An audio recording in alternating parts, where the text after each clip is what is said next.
Ninokuni 2, Revenant Kingdom, has an absurd subtitle for the child-friendly content going forward. It was developed by Level 5, and unlike its predecessor, Studio Ghibli is not involved in the production of this one at all. I want to take this intro to talk a little about Level 5. I don't think I've ever not at least liked a Level 5 game. Dark Cloud 2, or Dark Chronicle, remains one of my all-time favourites, and somehow only their second game ever. Professor Layton is consistently fun, and well, they just generally make the best all-ages games on the market. So even without the history of the first game, which I may discuss in a later review should I ever finish it, this would be a game that already had my interest. Okay now, can we just immediately talk about how this game is an isekai about the President of the United States, but they totally downplay it for most of the game? Well, the actual main character is the Catboy King, who should really be an actual cat like all his servants, and the king from the first game. You're letting me down, Level 5. I want to be the cat man. Well, that was a digression, but yes. After New York is nuked, President Roland comes to this world and magically de-ages, apparently is a combat expert, and immediately knows what's happening in this kingdom of cats and mice. I swear from this point they reference his presidency 3 times before the ending, when it comes crashing back, but that would be spoilers. It's weird how they do everything in their power to tell an inherently political story, where you build a kingdom, forge relationships with other kingdoms with a declaration of interdependence, cure their despot rulers of their despotness, and seek to end the reign of the usurper who took your original throne. There's a casino kingdom where every tax day, a dice is rolled to see how much the people have to pay. It always lands on the most amount possible because the dice is fixed.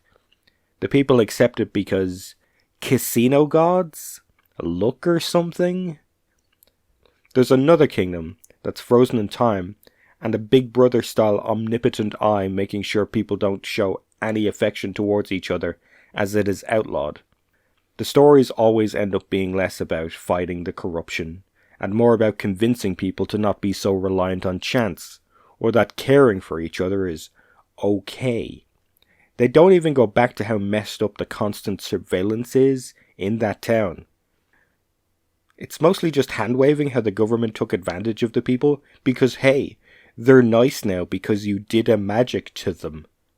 Look, there's obviously a ton of lessons to be learned here, and even though the final area was called Allegoria, I couldn't tell you what it was an allegory for. Maybe other allegories? How bad all of them had been so far? It's a good game though. The combat differs wildly from the original game, which was a monster-catching RPG with a pseudo-turn-based system, while this is more of a hack and slash. I'm going to sound like a broken record because I played too many games like this, but there's a dodge and a block. Skills, magic. There's this weapon switching system where you can build the strength of your skills through attacking, and once you knock it to 0, the weapon will automatically switch so you can fight at full strength while the previous weapon recovers. Weapons can have different elemental strengths and weaknesses, as this is still an RPG. You also have these gem things that build as you fight, and this counts as your MP and ammo for your long-range weapon. You can switch characters at will, or it automatically will when you die. And you have these things called higgledies. They bum around the field providing aid, and when they're ready, they gain a ring around them to notify you that you can issue the command to use whatever ability that specific higgledy has. You can only bring a few higgledies with you at a time, but there's a lot to get over the course of the game, primarily from these rocks. If you provide these rocks with the item they ask for, you'll get a new hig. You also have a specific building in your kingdom for nurturing these guys, their strength, and even breeding them. This was probably meant to replace the monster catching feature from the first game, but it's a lot less in-depth by comparison. A large chunk of the game, or at least I spend a lot of time on this myself, is spent in a town management sim. It's primarily geared towards making you more powerful in combat, but it's good fun to micromanage and take a break from adventuring.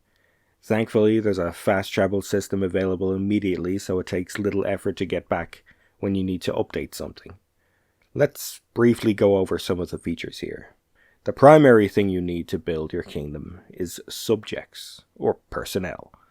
And each subject has a unique skill that's required for specific research, or to just occupy specific buildings.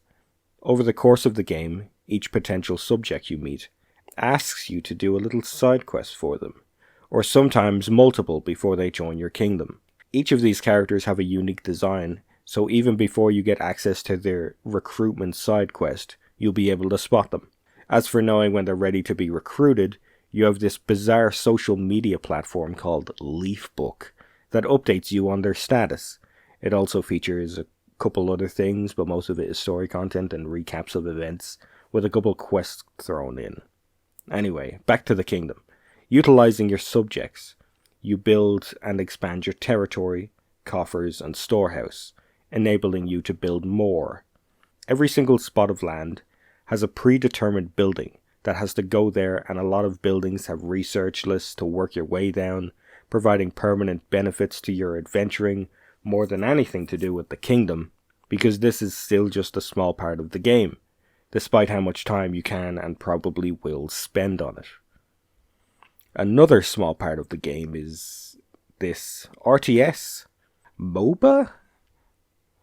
I don't know what you could call this, and I'm not researching it because I'm writing entirely off the cuff. I'm joking. It just doesn't matter what genre it is. There's a number of these battles scattered throughout the game, ranging from story quests, side quests, and specific points on the map used to start engagements as you see fit. The engagements begin on a preparation screen, where you can spend war funds on benefits and disadvantages, or swap out the commanders of your various armies, each of which have a different specialty, like swords, spears, hammers, bows, and more. It's best to have a wide range as they operate on a rock-paper-scissors system, and one weapon will be weaker against others. You can move the armies around you at will to compensate for this. While on the field, as your armies lose troops and hit points, you can spend your own energy to restore them during down periods. You can also spend your energy on skills that provide buffs, debuffs, and deal direct damage to enemies. It's not particularly complicated, and I mostly avoided these battles unless they were absolutely necessary, but they have a certain charm afforded by the aesthetic. Other points on the map feature powerful monsters that you can't accidentally fight. You're issued a warning ahead of time, and even if you've got a few levels on them, it'll still be a tough battle.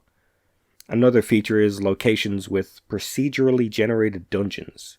These take up surprisingly little of the game, considering how much work was put in. You're given a timer that ticks to 100, and each time it hits, the difficulty level of the dungeon increases. And some of the floors have specific effects, like making the timer faster, slower, or more enemies and items. These are probably best experienced at the end, because you can build a facility in the kingdom that will make traversal easier or the dungeon currency drop more frequently. There's a lot of potential here, and each of the 9 dungeons have their own boss at the end, wherever that end may be. Yet another... You know what? I don't think I can keep listing the content in this game, partially because I didn't touch a bunch of it. Not just because you need to cut and run when you have an insanely long list of games to finish. Even though Ninokuni 2 started with a host of content, it also included a season pass to add more things to do and even new ways to fight. And all of this is endgame content. Historically, level 5 games have a huge number of things you can do. Even the Professor Layton games have extra mini-games on top of all the puzzles. If I wasn't on a deadline, and typically incapable of doing excruciatingly in-depth analysis, this video could easily be 2 hours long just breaking down every extra feature and the mechanics therein. The reason I'm not touching on all of them is there's no guarantee everyone will even get around to doing even a small piece of everything before they decide to move on. Hell, even the procedural dungeon I discussed earlier could be completely avoided with zero effect on your progression. It's a damn big game, but I wouldn't say it has the same sense of bloat that modern AAA games do. If all the mechanics are geared towards maximizing fun instead of engagement, I can easily see this as something those games are missing. Ninokuni 2 is the first big console game Level 5 have made since Ninokuni 1 on the PS3, which was itself a remake of a Japanese-only DS game, and White Knight Chronicles before that being a more serious attempt for what is now a bygone era. While they've made a ton of popular games for 3DS the last chunk of years, and most likely plan to move over to Switch, there's a lot to be said for what they can and want to do on a larger console space with this game. Whether we get Ninokuni 3 or they create another colossal franchise out of nowhere, I'll be more than happy to sink into those worlds for a while, at least when they localize them in English.